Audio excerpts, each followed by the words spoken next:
la pantalla grande.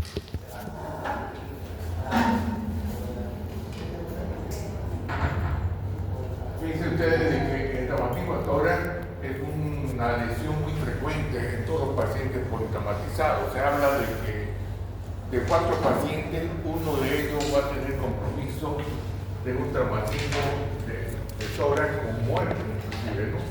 Entonces es importante que sepamos nosotros actuar frente a un paciente con esta característica.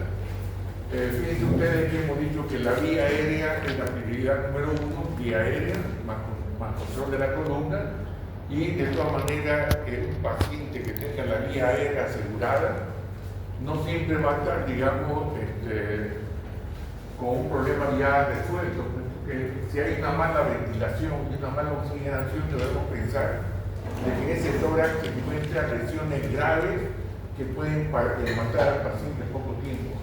Entonces muchas veces tenemos que hacer nosotros rápidamente la investigación para evitar, digamos, que podamos nosotros pecar con un problema serio. Fíjense ustedes de que el 85% de la insuficiencia respiratoria se origina porque dentro del espacio pleural va a tener, digamos, líquido o a tener aire en este espacio que puede provocar lesiones importantes en la parte respiratoria.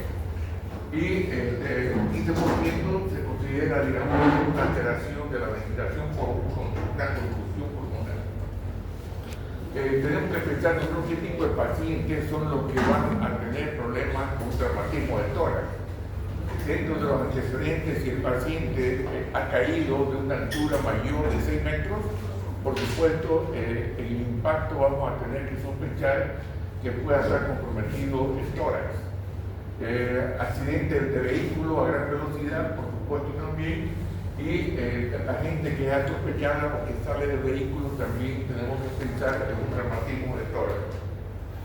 De todas maneras, tenemos que pensar nosotros que las placas radiográficas que vamos a pedir en la revisión primaria nos pueden, digamos, acercar a un diagnóstico más o menos importante para pensar en un traumatismo de tórax. Esta imagen, fíjense ustedes, es una causa de lesiones que puedan estar en el paciente cuando impacta un vehículo en un material sólido o mal estacionado, y va a tener justamente 3 tipos de consecuencias. Una de ellas, el impacto del vehículo contra el árbol o la chata mal parqueada, el primer impacto, y dependiendo de ese impacto de la velocidad va a haber una alteración de la estructura del vehículo. Ese es el primer impacto. El segundo impacto es el que ocasiona la parte del tórax con el volante. Y el tercero es justamente los órganos que están dentro del tórax van a impactar en la parte de la pared del tórax y va a ocasionar entonces un mecanismo llamado aceleración y desaceleración brusca. Es decir, ese impacto son alteraciones de la fuerza y va a ocasionar entonces en el paciente alteraciones. Más o menos la comparación. ¿Qué pasa si yo inflo una bolsa de papel, la inflo, y le doy un golpecito, esta bolsa va a reventar? Lo mismo pasa con estos pacientes que a gran velocidad la persona va a estar en una inspiración y en el impacto va a haber una alteración del parénquima pulmonar, ocasionando salida de aire a la cavidad pleural o seguramente la salida de líquido, en este caso con sangre, para que tengamos frente a nosotros un neumotórax o un hemotórax. Entonces también otra forma es la compresión y otra forma también de alteración de los órganos es la electrofusión. Cuando hay una corriente eléctrica de alto voltaje, el paciente tiene una puerta de entrada y una puerta de salida, pero en ese recorrido puede provocar daños internos en las cavidades y provocar alteración también en los componentes del tórax. Aquí tenemos también los mecanismos que van a clasificarse en traumatismos abiertos y cerrados. Los cerrados son aquellos que ya dijimos: accidentes de tráfico, caída de gran altura que van a ocasionar alteraciones internas y abierto por proyección o por penetración de proyectiles de arma de fuego o armas blancas. Entonces, consideramos que es un mecanismo abierto cuando la pleura parietal está dañada.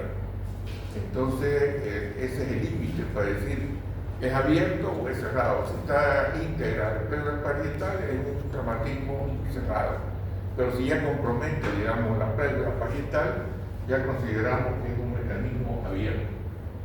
¿De qué mueren los pacientes? ¿Cómo se altera? Pues va a haber alteraciones con hipoxia, la falta de ventilación va a llegar a la hipoxia, va a llevar a la hipercapnia y también, en caso de alteraciones más profundas, a una acidosis metabólica por esa hipoxia que va a ocasionar. Entonces acá tenemos lo que hemos dicho, la clasificación de heridas abiertas y cerradas, en la cual vamos a ver nosotros que en los traumatismos cerrados, el 90% de la recuperación de ese traumatismo lo vamos a hacer en emergencia mediante la colocación de drenajes. Ahí tenemos la toracocentesis, que es la colocación de aguja, o la toracostomía con un tubo de drenaje bajo sello de agua. En cambio, en los penetrantes, más o menos tenemos que pensar nosotros de que la cirugía tenemos que entrar directamente a hacer una toracostomía exploradora para poder nosotros hacer lo que vamos a reparar el tratamiento. Entonces tenemos que ver nosotros, de acuerdo a nuestro esquema de forma de atender a un paciente politraumatizado, la revisión primaria. En la revisión primaria tenemos que ver la forma de que el paciente no se muera por lesiones agudas que pueda tener, y en este caso vamos a tener que identificar o pensar para descartar las lesiones que vamos a encontrarnos en una revisión primaria. Hemos dicho que vamos a utilizar A, B, C, D, E en la revisión primaria, tratando de investigar en este problema la parte de tórax, que es bastante crítica, como vamos a ir viendo. Este es el listado de lesiones que vamos a tener dentro de nuestra revisión primaria para evitar que el paciente fallezca. Tenemos, por ejemplo, la obstrucción de la vía aérea, el neumotórax hipertensivo, el neumotórax abierto, el tórax volante, el neumotórax masivo, el taponamiento cardíaco. Son lesiones que tenemos que pensar de que estas lesiones pueden nosotros estar presentes en un traumatismo de tórax y el paciente fallecer si no hacemos rápidamente nuestra atención. En la obstrucción de la vía aérea vamos a ver nosotros algunos signos que nos llamen la atención, por ejemplo, signos de ronquera. El paciente ya tiene un traumatismo que puede presentar un signo de ronquera, o enfisema subcutáneo. ¿Qué es el enfisema subcutáneo? No es más que la presencia de aire que se va a meter por los tejidos, y a la palpación la vamos a descubrir como si fuera palpando una escarcha de hielo del freezer, más o menos esa es la sensación que tenemos cuando palpamos un enfisema subcutáneo, que viene a ser justamente un signo que nos está indicando que el aire que está dentro está tratando de salir hacia afuera. Y por supuesto vamos a pensar que en una obstrucción de la vía aérea vamos a tener que llegar inclusive a la intubación o a la cricotiroidectomía que ya hemos hablado. Entonces, un paciente puede tener una obstrucción de la vía aérea cuando tengamos un impacto directo en las zonas del cuello, y de esta manera puede también provocar una obstrucción por una impurización. El neumotórax hipertensivo es la lesión más grave que yo digo que el médico debe estar atento, porque este tipo de lesión va a salir del esquema A, B, C, D, porque justamente el neumotórax hipertensivo es una superemergencia, diría yo, en la cual dicen los autores que en este momento que es perder tiempo llevándolo a una radiografía para decir, no, tiene un neumotórax hipertensivo.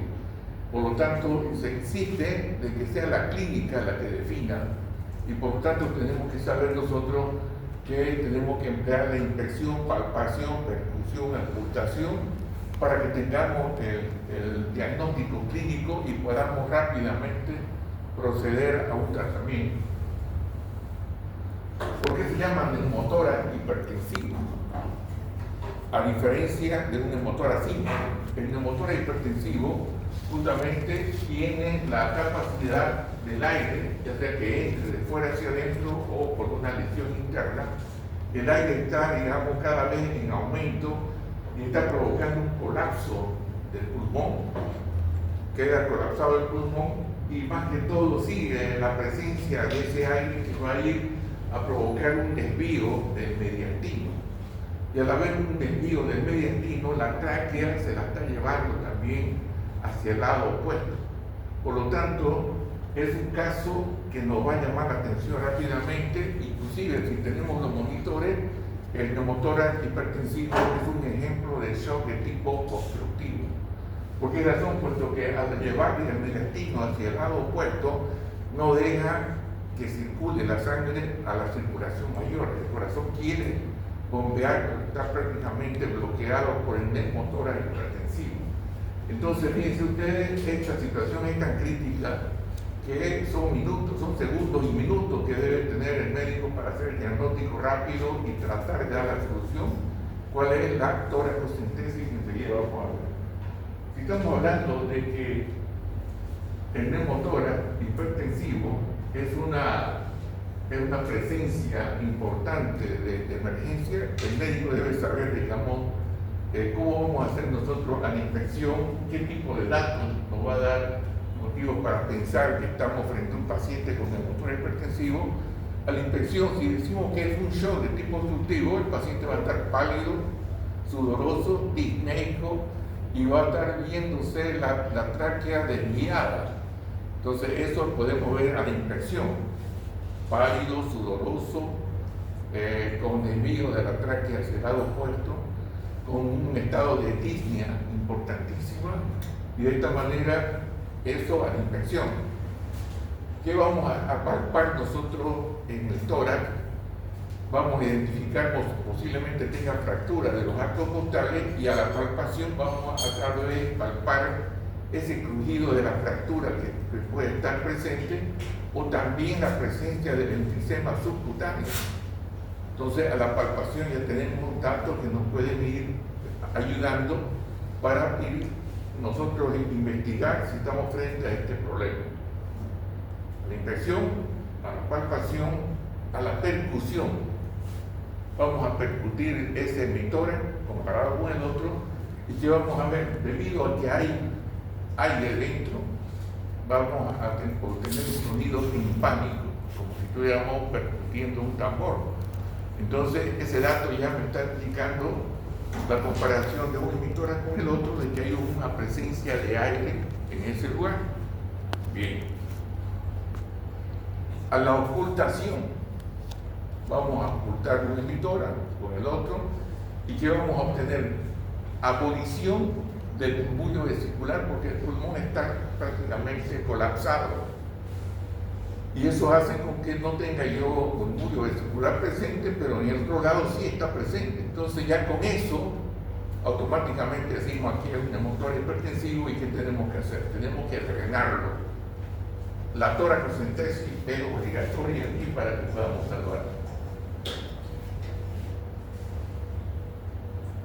La descompresión inmediata tenemos que hacerlo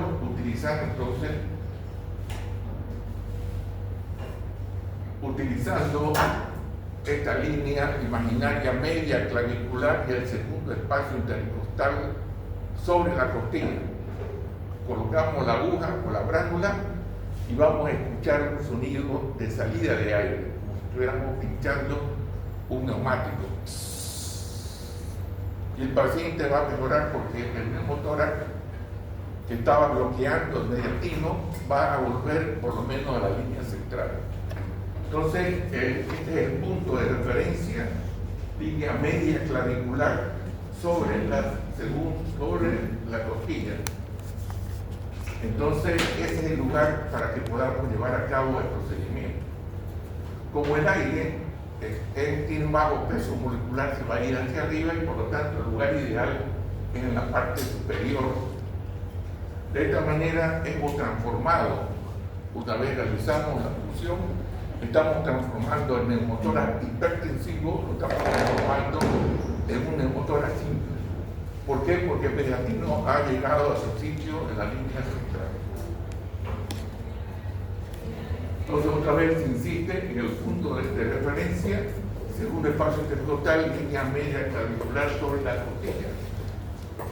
¿Cuál sería el procedimiento siguiente? Vamos a colocar el tubo de drenaje, ya con más calma.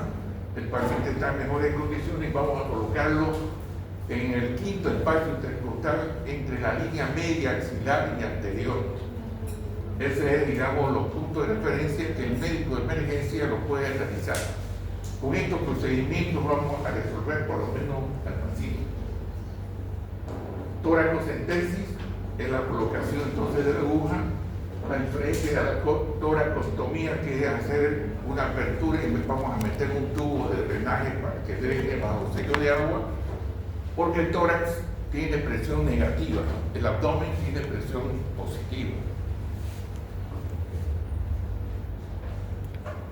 Estos son los esquemas que tenemos que recordar, que tenemos que colocar anestesia local y luego vamos a colocar la brándula sobre la costilla para poder nosotros llegar al espacio pleural y que salga rápidamente el aire. Entonces, la tercera costilla bordeando el borde superior, ¿por qué no por debajo? Ustedes saben que por debajo pasa el paquete neurovascular que vamos a dañar, entonces tenemos que ir sobre la costilla. Este paciente tuvo una compresión directa en sus actividades laborales y fue necesario ponerle 2 drenajes porque estaban dañados ambos campos pulmonares. Entonces se supone que este paciente, fíjense ustedes, estaba casi cianótico por la falta de aire, la disnea presente, y en este caso no había desvío de mediastino porque estaban prácticamente en los 2 lugares haciendo compresión importante, pero la sintomatología es la que hemos referido. Muchas veces el paciente viene de provincia, entonces no hay condiciones para colocar un tubo de drenaje y por lo tanto el médico de provincia le puede hacer la toracocentesis, pero el paciente lo tiene que llevar a un centro de mayor complejidad y por lo tanto puede venirse con su toracocentesis desde el lugar. Pero como dije anteriormente, el tórax tiene presión negativa. Va a llegar un momento en que esta aguja, si está suelta, el aire que está fuera positivo puede entrar hacia adentro. Entonces se debe manejar un sistema de evitar que entre el aire, una válvula casera. ¿Y cuál sería la válvula casera? Colocar en la válvula un dedo de guante estéril, por supuesto, o un preservativo. Entonces tenemos que muchas veces hacer un pequeño corte en la parte distal y sumergirlo en suelo fisiológico para que quede colapsado y que deje salir y no deje entrar el aire, porque eso puede suceder.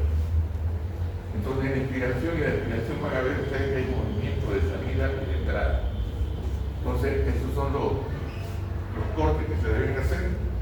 Si estamos pensando que el paciente va a ser transferido una media hora, 1 hora de trayecto, de viaje, y ese es el tema. Esta es la posición que tiene el paciente cuando se va a hacer una toracostomía. Entonces, como ven ustedes, se hace asepsia, antisepsia del lugar y vamos a identificar el punto de donde vamos a hacer el corte para colocar un tubo de drenaje dentro del tórax. Quinto espacio intercostal, entre línea axilar media y anterior, es el punto importante. Ese punto importante está en un triángulo de seguridad, anatómicamente hablando. ¿Cómo está formado este triángulo de seguridad? Por la base, el quinto arco costal, el borde anterior con el pectoral mayor, el borde posterior con el dorsal ancho y la parte vértice con de la punta de la axila. Entonces ese triángulo está ubicado, digamos, en este lugar donde vamos a colocar entonces el tubo de drenaje bajo sello de agua. Por supuesto se hace anestesia local. ¿Para qué? Para hacer una apertura con la lámina de bisturí y luego vamos a hacer una maniobra de divulsión. Técnicamente, la técnica quirúrgica que ustedes han aprendido, se mete una pinza cerrada, se abre, se mete, se abre, se mete, se abre, para que elaboremos un pequeño túnel para luego colocar el tubo por ese túnel. Más o menos sería esa la situación. Acá están los pasos de la pequeña cirugía que se debe hacer. Bajo anestesia local, mediante asepsia, antisepsia y todo aquello, se hace la apertura. Esta es la pinza, una pinza fuerte que entra cerrada, que abre, como ven acá. Mecanismo de divulsión.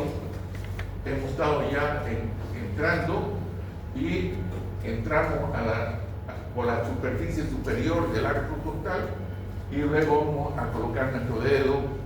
Por supuesto, estamos hablando de una pequeña cirugía y vamos a meter el dedo índice tratando de entrar por el túnel.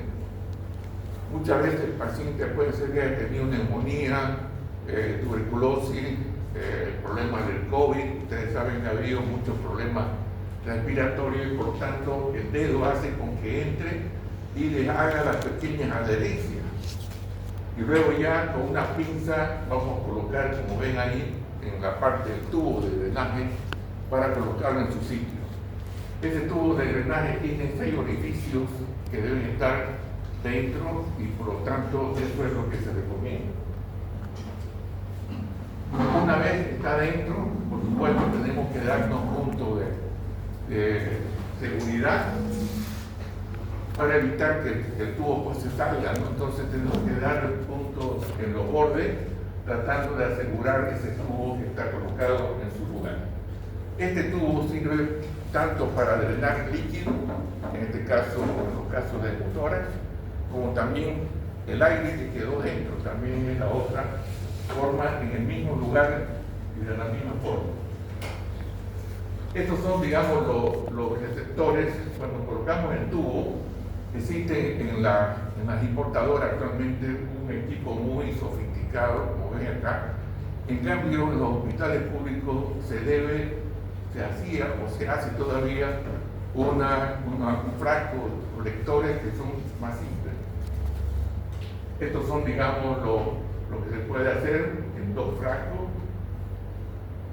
Más o menos así, de esa forma es lo que se hace en los hospitales de emergencia para que de esta manera el paciente ya luego pase a su servicio de terapia intensiva o de hospitalización y de esta manera tiene que estar colocado, articulado con el frasco colector para que lo podamos ver. Este es un paciente, fíjense ustedes, en el cual está colocado el tubo de drenaje bajo sello de agua, pero está intubado. Entonces, en este momento tenemos que recordar lo siguiente: como el neumotórax hipertensivo mata violentamente, no podemos nosotros, y esto es lo que le dije anteriormente, que sale de la excepción del A, B, C. Si tengo un neumotórax, tengo que drenarlo primero antes de colocarle una ventilación positiva o colocar una intubación endotraqueal. ¿Por qué razón? Porque si yo tengo un neumotórax hipertensivo y no me doy cuenta de ese neumotórax y lo intubo, al hacer la presión positiva de los ventiladores, el paciente en ese momento va a fallecer en la mesa de quirófano. ¿Por qué? Porque yo al hacer la ventilación positiva le estoy aumentando la cantidad de aire dentro y por lo tanto esto tengo que adelantarme, primero colocar el tubo de drenaje y después ya vendrá la intubación. Por lo tanto, como prevención, todo paciente que tiene un traumatismo múltiple con lesiones de tórax y tiene que hacer una cirugía por X motivo, antes que suba al quirófano se debe colocar un caño de escape, un tubo para usted de agua para que ya el anestesista le haga la intubación y la ventilación positiva que debe utilizar.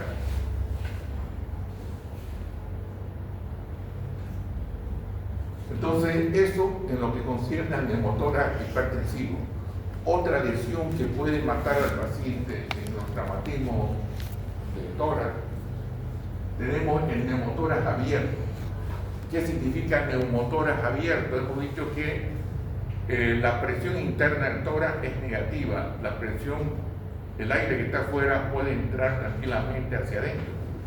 Por lo tanto, toda lesión de tórax que esté con un diámetro más o menos parecido al diámetro de la tráquea, el aire puede entrar hacia adentro. Entonces eso se llama neumotórax abierto. ¿Por qué? Porque el aire del medio ambiente puede entrar por ese orificio y provocar una alteración de la ventilación. Entonces, de emergencia, lo que se recomienda la entrada en la fase prehospitalaria es cubrir esa brecha que está abierta. Pero ¿con qué situación? Acá estamos pensando de que se le debe colocar, digamos, una compresa, una gasa, y esa gasa debe estar, digamos, colocada con una gasa vaselinada, una gasa seca encima, y lo importante es cubrir 3 bordes y dejar el borde superior abierto. ¿Con qué finalidad? Porque este problema puede ser que el paciente, si lo cubrimos totalmente, tenga un neumotorio hipertensivo y en el transcurso del viaje el paciente fallezca. Por lo tanto, dejar este borde abierto significa que hay una válvula que estamos ocasionando. Si tiene aire dentro de ese tórax, va a salir por esa apertura que estamos dejando a propósito para que salga el aire. Esa es la conducta. Este paciente va a llegar a la emergencia y por supuesto que es un paciente que vamos a tener que hacer la limpieza quirúrgica y nunca colocar un tubo de drenaje a través de este orificio, sino tenemos que hacerlo por encima o por debajo, pero no podemos utilizar este orificio. ¿Por qué? Porque está contaminado, es una herida provocada por fuera del ambiente hospitalario y eso es una infección o una herida contaminada. Después ya en quirófano, una vez la limpieza, se puede hacer un cierre quirúrgico. Cubrir el defecto, tubo de tórax por encima y cirugía definitiva para ver el problema ya posteriormente. Esta es otra lesión que pueda tener el tórax dañado. Es el famoso poder costal o tórax volante, que también se llama. ¿Y qué significa esto? Significa esto de que el paciente ha sufrido múltiples fracturas de varios arcos costales. Y esa múltiple fractura va a ocasionar con que tengamos una isla que no va a acompañar los movimientos ventilatorios del paciente. Entonces, hasta que llegue el paciente a la emergencia, a la observación podemos identificar este tipo de lesión. ¿Por qué? Porque dentro de los libros hablan de que el paciente, cuando está respirando, este pedazo de sector se va a ir profundizando. Entonces es una ventilación paradójica. La respiración paradójica de estos pacientes es justamente esa parte que está suelta, va a hacer un bamboleo. A la inspiración, en vez de ir acompañando el movimiento de expansión, se va a meter y la expiración va a salir. Entonces, para que llegue el paciente con estos problemas, vamos a identificar esa situación. Puede estar localizado en los laterales o también puede estar en la parte central, haciendo una dificultad ventilatoria bastante compleja. Ustedes saben de que una fisura de un arco costal duele en cada inspiración. Imagínense ustedes que tengan varias fracturas, el paciente va a estar con mucho dolor y por lo tanto se aconseja que estos pacientes de entrada lleguen a la emergencia, se lo intuben y se les seda, que esté sedado. ¿Por qué? Porque el dolor es bastante importante y tenemos que adelantar nosotros que este paciente es un paciente quirúrgico. ¿Para qué? Para que el cirujano de tórax trate de hacer una sutura en cada fractura y pueda aproximar para adelantar el procedimiento de que tengamos que consolidar esa fractura. Es un paciente crítico, ¿por qué? Porque el golpe que ha tenido ha provocado fracturas de un tejido óseo duro. Internamente va a tener que tener también lesiones, por ejemplo, la contusión pulmonar acompaña a estos cuadros. ¿Qué significa contusión pulmonar? Que el impacto ha provocado fracturas, internamente ha dañado el parénquima pulmonar y va a haber en las siguientes horas un edema pulmonar en una zona que va a estar prácticamente dañada. No va a haber la hematosis, es decir, el intercambio gaseoso normal, fisiológico de la respiración, y es un paciente que va a tener que ser monitorizado, intubado en la terapia intensiva, sedado todo el tiempo hasta que se recupere. Entonces es un problema bastante serio estos pacientes, y tenemos también que pensar en darle una cantidad mínima de líquido. ¿Por qué? Porque esa zona de contusión puede transformarse en un edema agudo del pulmón. Tenemos que regular muy bien la cantidad de líquido de estos pacientes. Acá fíjense más o menos, esta zona de acá está en su sitio, pero esta zona está prácticamente hundida, y es un movimiento que vamos a observarlo al paciente de entrada. Esta es la contusión pulmonar, que si empezamos a hacer una placa radiográfica, en los primeros minutos no vamos a ver nada, pero ya en las siguientes horas esa contusión se va a volver opaca y va a tener que identificarse después de varias horas. Otra lesión es el hemotórax. ¿Qué es el hemotórax? No es más que la presencia, no de aire, sino de sangre dentro del espacio pleural. Y por lo tanto esto puede ser motivo por lesión del parénquima pulmonar, de los vasos biliares, lesión cardíaca, de los grandes vasos intercostales y de la arteria torácica interna. Este hemotórax entonces es la presencia en la cavidad pleural de esta cantidad. Se divide en 3 grados. El primer grado ocupa 1/3, el segundo grado ocupa los 2/3, y en un hemotórax masivo prácticamente ocupa gran parte del espacio pleural. Lo que vamos a observar en las placas radiográficas del paciente en postura erguida, vamos a ver nosotros unos niveles. Se van a identificar los niveles. Entonces esta parte de aquí es líquido. Acá también tenemos otro nivel, y acá tengo una característica importante. Todo derrame debe ser drenado. ¿Por qué? Porque la sangre es un medio de cultivo, y si no se drena oportunamente, rápidamente vamos a tener una infección secundaria. ¿Por qué razón? Ustedes saben el concepto de la translocación bacteriana. Ese nombre sango, translocación bacteriana, significa que todo paciente en estado de shock, en cualquier intensidad, en la parte de la flora intestinal que está en su sitio, favoreciendo la absorción de vitaminas, minerales, etc. En esos casos, esas bacterias que están saprófitas van a ser absorbidas por el sistema de absorción intestinal y van a provocar lesiones ya en cualquier parte del cuerpo, y son las famosas infecciones secundarias.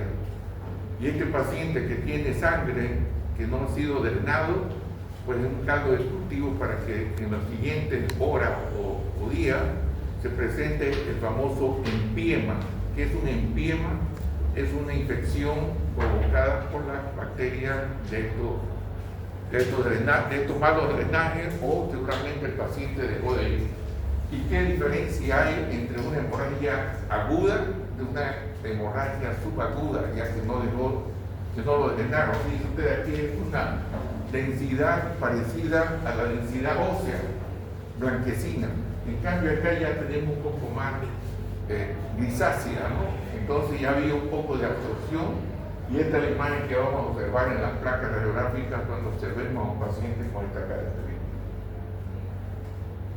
Es importante no solamente la radiografía. Hemos dicho que cuando el traumatismo múltiple, en la sala de emergencia existe el famoso ecógrafo, el ECOFAS que se llama, que es una ecografía abdominal inicialmente, pero que en los últimos tiempos se ha vuelto una ECOFAS avanzada, que dice que uno puede ver el tórax y puede identificar muchas lesiones importantes en el tórax también. En este caso, bien ustedes, se puede identificar los famosos drenajes, o sea, derrames pleurales que pueden estar ubicados en el espacio pleural. Cuando decimos que es un hemotórax masivo, Se dice que es un hemotórax masivo cuando de entrada el tubo de drenaje que ya estaba colocado con el frasco colector drena de entrada 1500 ml de sangre. Entonces de entrada yo conecto y sale de ese drenaje 1500, entonces significa de que no va a ser solución colocar el tubito de drenaje, sino tenemos que ya ir pensando en llamar al especialista cirujano para que entre y haga una toracotomía. Eso es importante de controlar la cantidad de sangre que está saliendo. Eso como primera norma. La segunda norma es que si sale 250 ml de la primera hora, 250 la segunda, 250 la tercera, significa que el grifo está abierto dentro. Entonces también es importante que acuda el especialista para hacer una toracotomía y quirúrgicamente observe cuál es el problema, porque el tubito está tocando la campana pero no está siendo solamente útil en ese momento. Pero si estamos con menor cantidad, un tubo bien colocado es útil para el tratamiento de estos pacientes. Desde el punto de vista clínico, por supuesto, vamos a tener también un paciente que ha perdido 1500, es un paciente que está en estado de shock, y por lo tanto vamos a ver nosotros pálidos, sudorosos, las yugulares van a estar colapsadas, los ruidos van a estar abolidos también, y a la percusión vamos a percutir no timpanismo como era el otro, sino un sonido mate, como si tuviéramos matidez a la palpación. Eso es clínicamente. Un momentito, por favor. Hola, doctor Edith.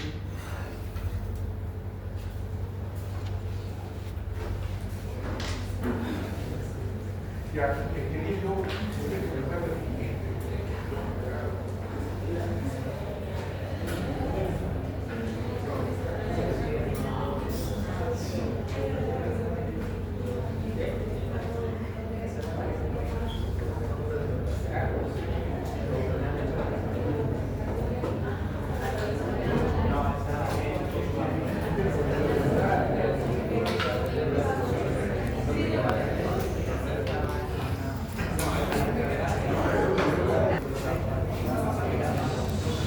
Ya, entonces estamos hablando de este tipo de motores masivos.